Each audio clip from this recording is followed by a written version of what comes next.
Olá, seja muito bem-vindo de volta ao nosso canal. Se você está aqui hoje, feche os olhos por um instante, respire fundo e deixe o mundo lá fora por alguns minutos. Hoje, nós vamos dar continuidade à nossa expedição pelas páginas do livro As Verdadeiras Alegrias, do Padre Francisco Fausto. E o tema de hoje toca em uma ferida que todos nós inevitavelmente carregamos na alma. Vamos conversar sobre o capítulo 5, a alegria e as lágrimas, a alegria do perdão. Você já reparou como a nossa mente tem uma facilidade imensa para colecionar mágoas? Psicologicamente falando, nós fomos programados para registrar o que nos fere como uma forma de proteção. O problema é que, na tentativa de não sofrer de novo, nós construímos verdadeiras armaduras ao redor do coração. Dizemos a nós mesmos: eu mudei, eu superei. Mas, no fundo, o que fizemos foi apenas enterrar a dor. Criamos uma rigidez psicológica que nos impede de chorar, mas que também bloqueia a nossa capacidade de sorrir de verdade. O livro começa este capítulo nos lembrando de uma promessa antiga contada no Salmo 32. Feliz aquele cuja culpa foi cancelada e cujo pecado foi perdoado. Mas o que significa psicologicamente ter a culpa cancelada? Significa leveza, significa romper com o ciclo da autossabotagem e do ressentimento. Para ilustrar essa dinâmica, o autor nos convida a olhar para uma das histórias mais belas da humanidade, a parábola do filho pródigo. Você conhece o enredo. O filho mais novo pede a herança ao pai. Vai para uma terra distante, esbanja tudo com prazeres efêmeros e acaba na mais absoluta miséria, dividindo a comida com os porcos. Se olharmos para essa história com os olhos da psicologia, aquela terra distante é o lugar onde nós nos escondemos quando nos afastamos da nossa essência, quando nos afastamos de Deus e de quem amamos por puro orgulho. Muitas vezes, nós gastamos a nossa energia vital, a nossa herança emocional, tentando preencher um vazio interno com status, consumo, prazeres rápidos ou distrações na internet. E o resultado?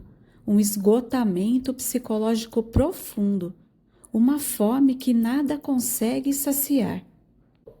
O jovem da história chegou ao fundo do poço. E é no fundo do poço que acontece a grande virada psicológica. O texto bíblico diz, caindo em si. Que expressão poderosa! Cair em si significa quebrar a negação. É o momento em que a ficha cai e nós reconhecemos, eu errei, esse caminho não está me fazendo bem. Mas o que nos impede tantas vezes de voltar e pedir perdão? O orgulho, o medo de parecer vulnerável. Preferimos continuar sofrendo na nossa terra longínqua, orgulhosos e famintos, a demonstrar que falhamos. O padre Francisco Fausto traz um relato emocionante. Com mais de 6 décadas de sacerdócio, tendo ouvido milhares de corações humanos, ele afirma que viu poucas alegrias tão imensas quanto as daquelas pessoas que, após anos de afastamento, decidiram ser humildes, pessoas que se prepararam, abriram a alma e, ao receberem o perdão, choraram. Mas aquelas não eram lágrimas de desespero, eram lágrimas de alegria. Muitas vezes, a psicologia moderna estuda o choro como um mecanismo de alívio e catarse. O choro terapêutico desarma o corpo. Quando choramos ao ser perdoados, a nossa rigidez mental se dissolve. É como se a represa que segurava a culpa finalmente se rompesse, permitindo que a água limpa da paz volte a correr. O autor nos desafia. Se você se decidir a ser humilde e sincero, existe uma alegria enorme à sua espera, uma alegria que o próprio Deus quer partilhar com você. Perdoar e ser perdoado exige coragem psicológica para abandonar o papel de vítima ou o papel de juiz implacável de si mesmo. Mas a parábola não termina aí, e o livro nos traz um alerta sutil sobre outro traço psicológico muito comum, a figura do irmão mais velho. O irmão mais velho não fugiu, ele ficou em casa, cumpriu todas as regras, trabalhou duro, mas quando soube que o irmão mais novo havia voltado e que o pai estava dando uma festa, ele sentiu raiva. Ele se recusou a entrar. O autor descreve esse perfil com muita precisão. São aquelas pessoas que se consideram corretas, cumpridoras de deveres, tanto em casa como no trabalho. No entanto, são tristonhas, rígidas e desagradáveis. Não é gostoso conviver com elas. Por que isso acontece? Porque elas cumprem, mas fazem tudo sem carinho, remoendo invejas e ressentimentos ocultos. Psicologicamente, esse é o retrato da neurose do perfeccionismo, ou no jargão espiritual, da tibieza, da mornidão. É quando a pessoa se fecha na ilusão de que é perfeita e passa a policiar o erro dos outros. O coração dela se torna incapaz de celebrar a restauração de alguém, porque ela mesma nunca se permitiu experimentar a vulnerabilidade de precisar de perdão. Viver ao lado de alguém assim, diz o autor, é como estar perto de uma granada de gás lacrimogêneo. Arde, sufoca, afasta. A verdadeira alegria não nasce do cumprimento frio de regras, ela nasce da irradiação do amor.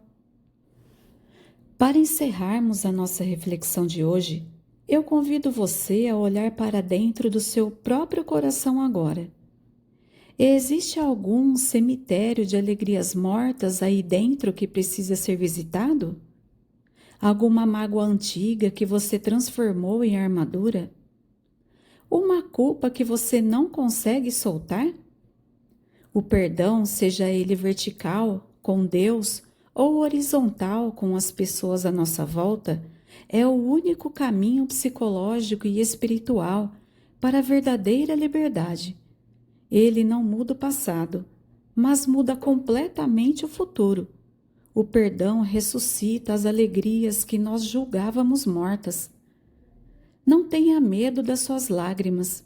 Às vezes, o terreno da nossa alma está tão seco pelo orgulho que ele precisa da chuva das nossas lágrimas para voltar a ser fértil e dar frutos de alegria.